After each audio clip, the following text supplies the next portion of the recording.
Good morning student. जैसा कि आप सभी को पता है, आदर्श की ऑनलाइन मुहिम शुरू हो चुकी है और ऑनलाइन क्लासों के माध्यम से आप सभी को मैटर प्रोवाइड करवाया जा रहा है। तो इसलिए आप इस चैनल को जितना हो सके उतना शेयर करने की कोशिश कीजिए ताकि आप सभी इससे जुड़े रहें और आने वाले वीडियो आपको मिलते रहें। आज हम बात कर रहे हैं सेकेंड ईयर के टॉपिक राजस्थान के भौतिक विभागों की। राजस्थान के कितने भौतिक विभाग है, कितने भागों के अंदर बांटा गया है राजस्थान को, और उसके अंदर क्या क्या चीज़ें, इन सभी चीज़ों की आज हम बात कर रहे हैं। तो शुरू करते हैं आज का टॉपिक राजस्थान के भौतिक विभाग।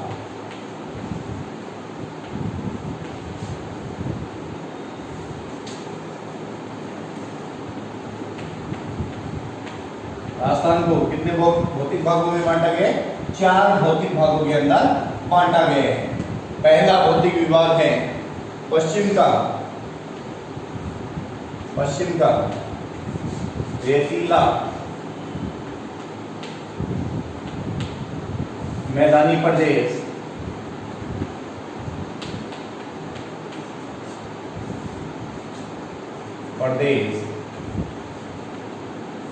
पहला पश्चिम का रेतीला मैदानी प्रदेश।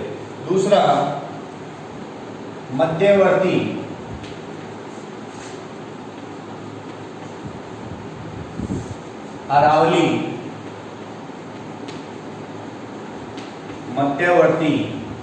अरावली पर्वतीय प्रदेश।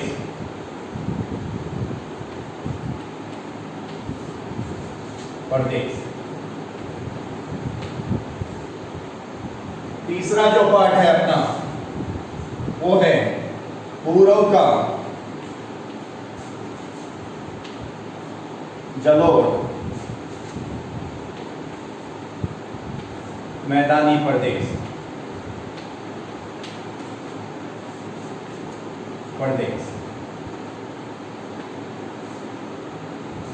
चौथा है दक्षिण पूर्व का पठारी प्रदेश।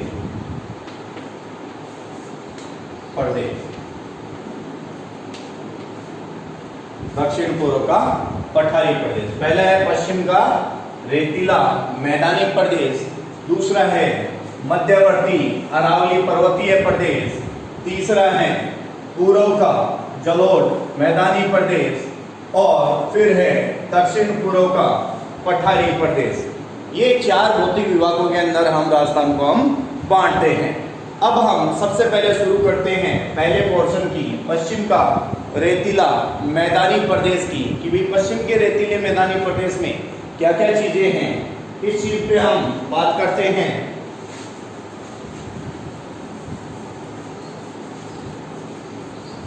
आप चैनल को सब्सक्राइब और शेयर जरूर कीजिए ताकि हर बच्चों तक ये वीडियो पहुंच के हमसे ऐसे जुड़े रहिए।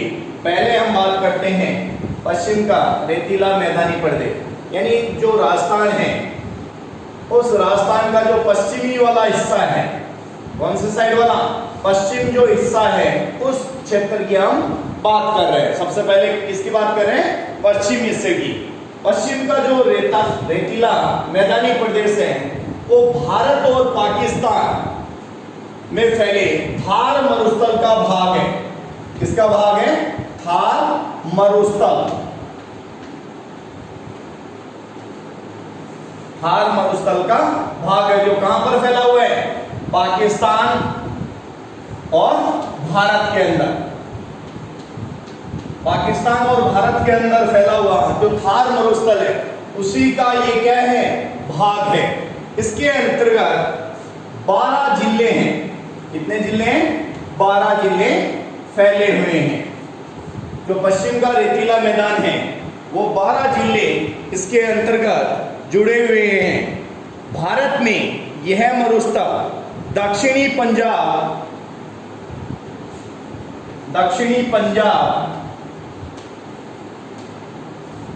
उत्तरी गुजरात दक्षिणी पंजाब, उत्तरी गुजरात व पश्चिमी राजस्थान के 12 जिले इसके अंतर्गत सम्मिलित है। पश्चिमी राजस्थान के 12 जिलों के अंदर ये फैला हुआ है। राज्य के 61.03% भाग को ये क्या हुआ है, घेरा हुआ है। 61.03% भाग को ये घेरा हुआ क्षेत्र है, जो 2,10,000 वर्ग किलोमीटर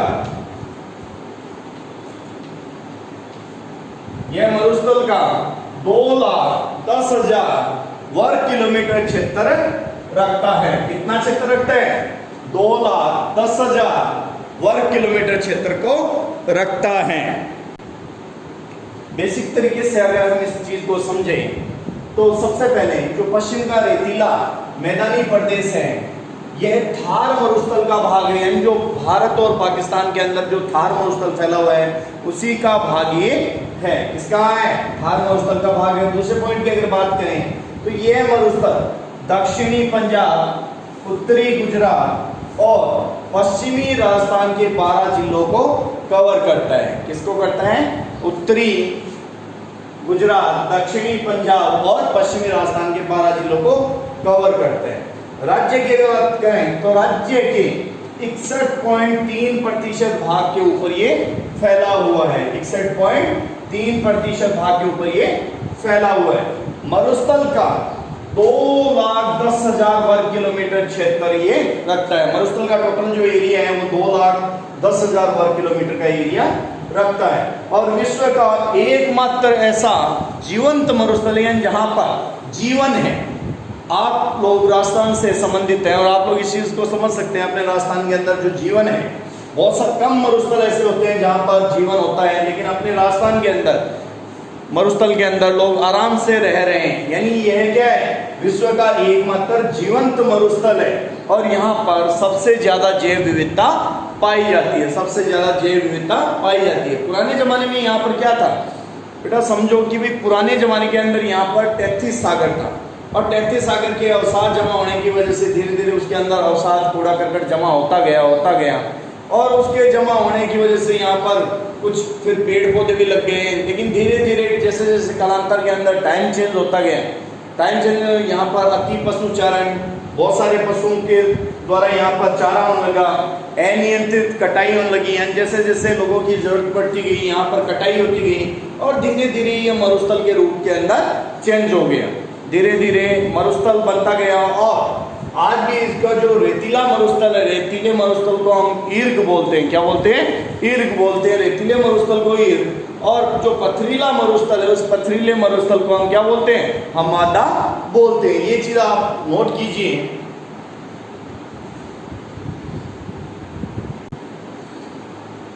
पच्चीस सेमी वार्षिक रेखा के आधार पर 25 सेमी वार्षिक रेखा के आधार पर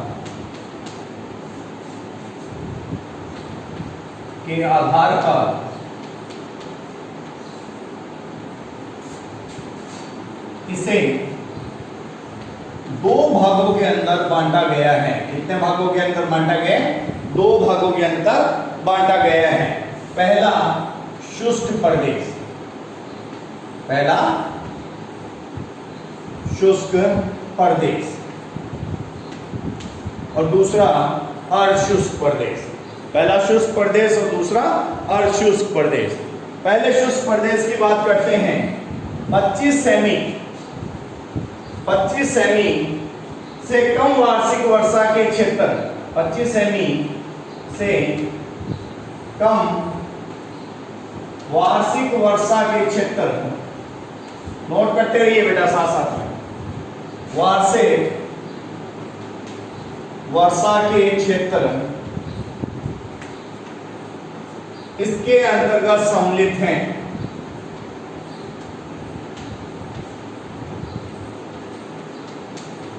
इसके अंतर्गत सम्मिलित हैं। इसके अंतर्गत संपूर्ण जैसलमेर आ गया,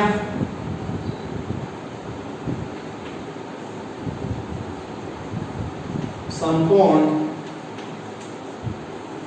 जैसलमेर वाला एरिया आ गया, बीकानेर,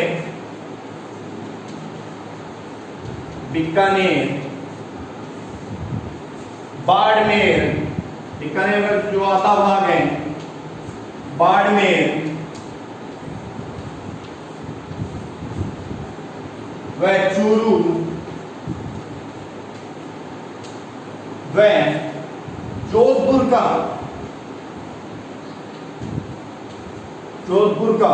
2/3 भाग इसके अंतर्गत सम्मिलित है। जोधपुर का 2/3 भाग, वह 1/3 नागौर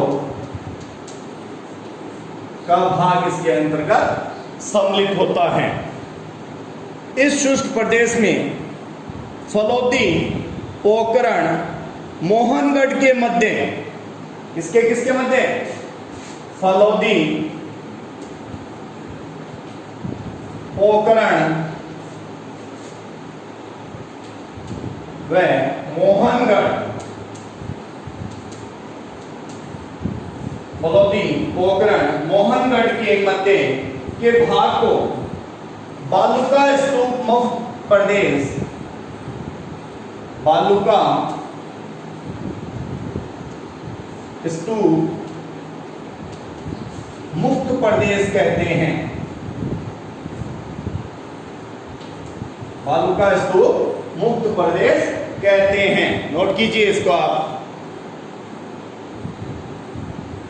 जबकि शेष शुष्क प्रदेश महान मरुस्थल कहलाता है। दोबारा इस चीज को समझ लीजिए।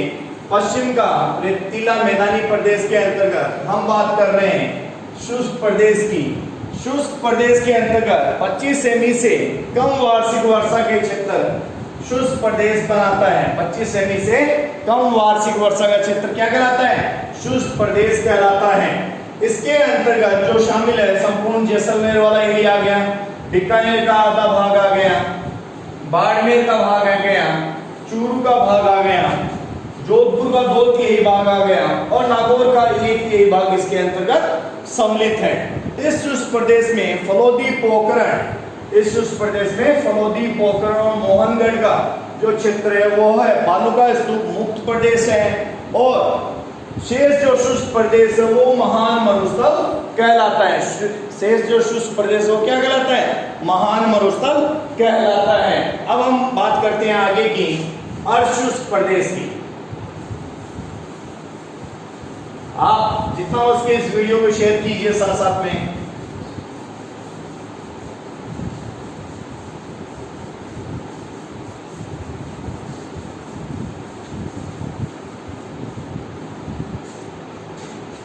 शुष्क प्रदेश। दूसरी बात करते हैं अर्धशुष्क प्रदेश की। अर्धशुष्क प्रदेश, देखो अर्धशुष्क प्रदेश क्या है? 25 सेमी से लेकर 50 सेमी वार्षिक वर्षा के मध्य, 25 सेमी से लेकर 50 सेमी वार्षिक वर्षा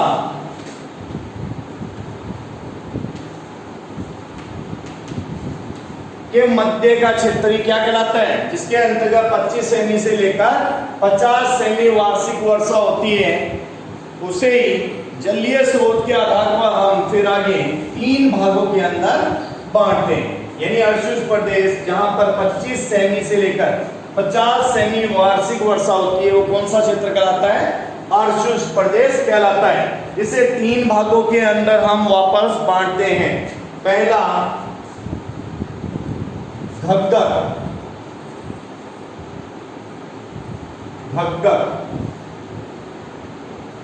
घग्गर का मैदान, यानी जहां पर घग्गर नदी निकलती है वो इसके अंतर्गत आता है। राजस्थान की अंतर परवाही नदी है। कौन सी है? अंतर परवाही नदी।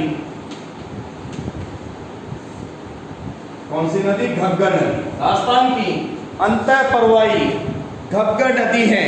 यह घग्गर नदी शिवालिक पहाड़ियों में हिमालय से निकलकर कहां से निकलती है? शिवालिक की जो पहाड़ियां हैं,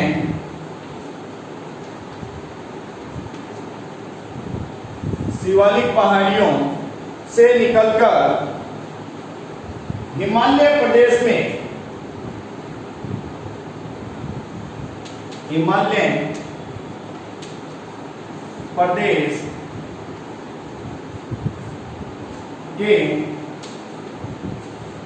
कालका से निकलकर,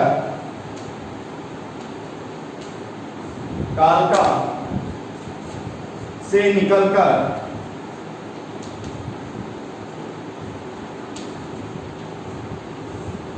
कालका से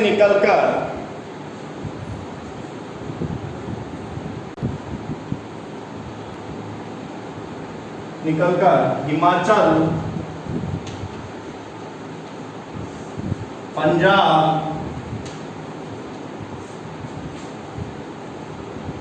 हरियाणा,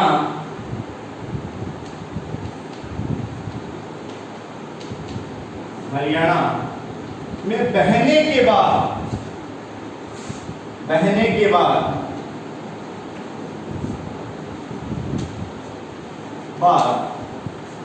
हनुमानगढ़ के टिब्बी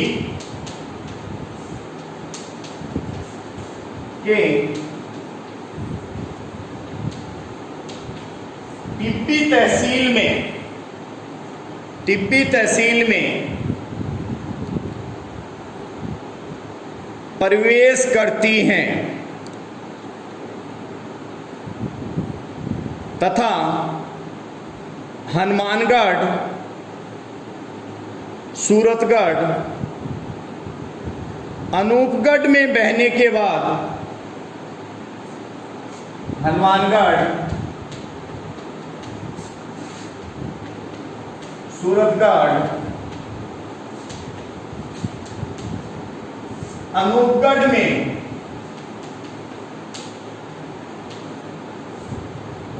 बहने के बाद कहां चली जाती है?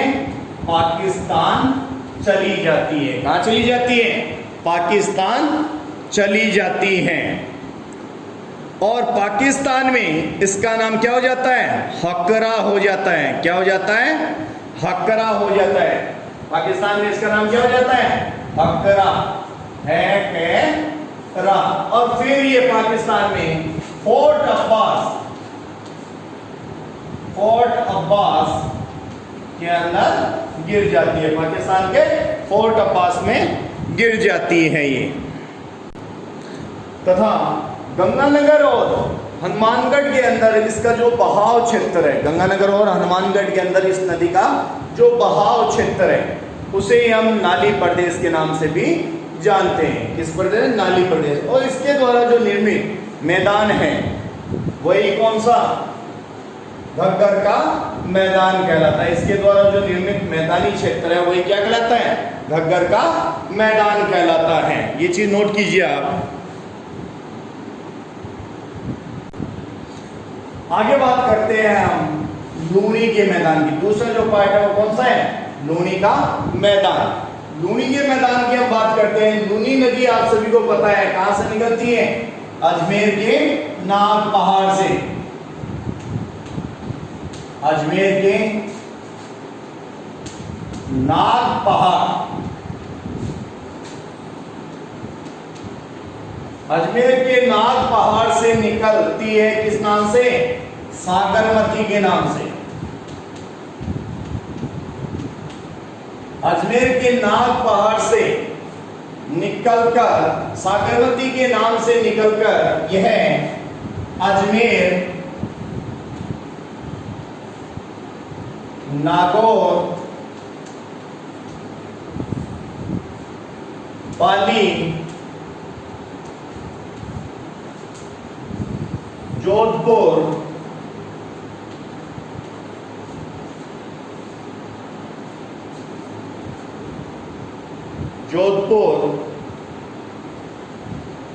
बाड़मेर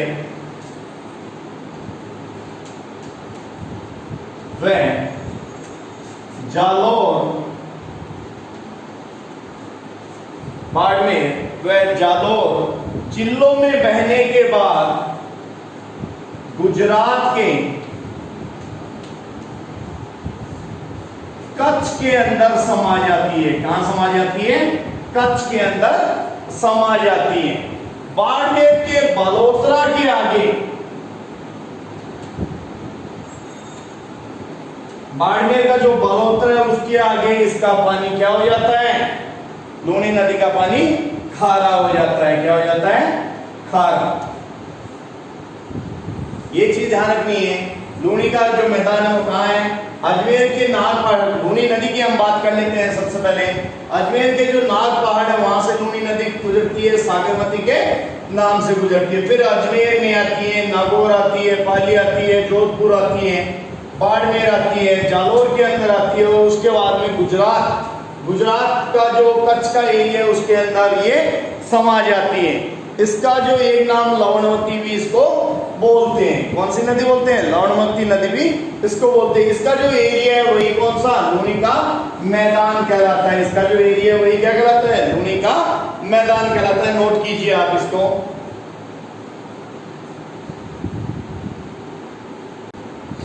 तीसरी हम बात करते हैं शेखावटी का, अंतः प्रवाही जलीय प्रदेश की।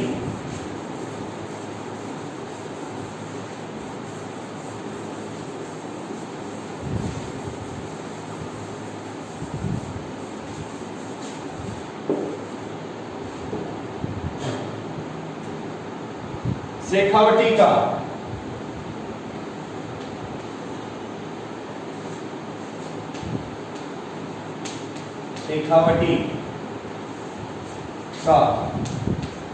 अंतः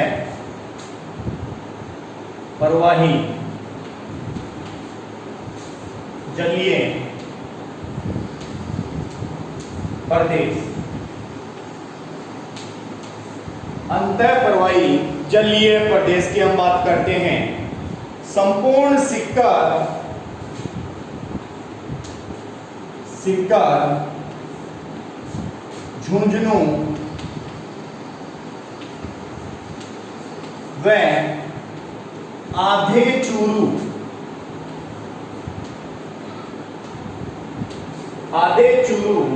व 1/3 नागौर के इस क्षेत्र में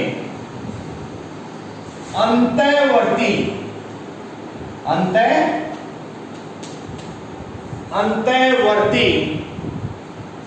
जलीय उपलब्धता के कारण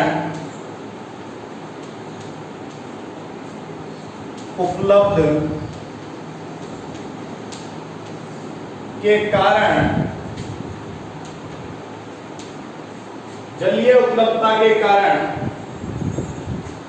यहां मिलने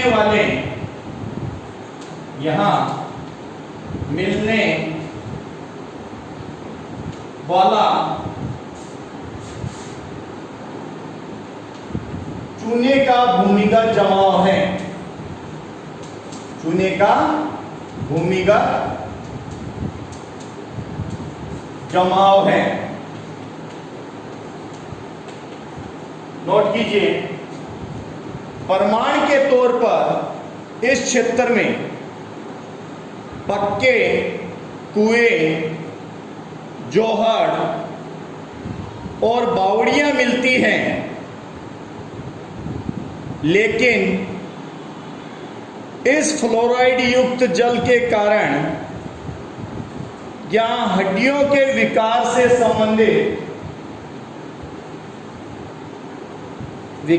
संबंधित समस्याएं पाई जाती हैं। किसकी वजह से? फ्लोराइड की वजह से। फ्लोराइड की वजह से यहाँ फ्लोराइड पाया जाता है, उसकी वजह से यहाँ पर हड्डियों के विकार की समस्या भी पाई जाती है। ये चीज आपको ध्यान में रखनी है। ये बात हुई अपने राजस्थान के रेतीले मरुस्थलीय, पश्चिम का जो रेतीले मरुस्थलीय मैदान है उसकी नेक्स्ट वीडियो में बात करेंगे मध्यवर्ती अरावली पर्वतीय प्रदेश की। आप इस चैनल से ऐसे जुड़े रहिए। अगर चैनल को आप लोगों ने शेयर सब्सक्राइब नहीं किया है तो सबसे पहले आप चैनल को शेयर और सब्सक्राइब कर लीजिए ताकि आने वाले वीडियो आपको मिलते रहें। इसी के साथ धन्यवाद। दोबारा मिलते हैं नए वीडियो के साथ में।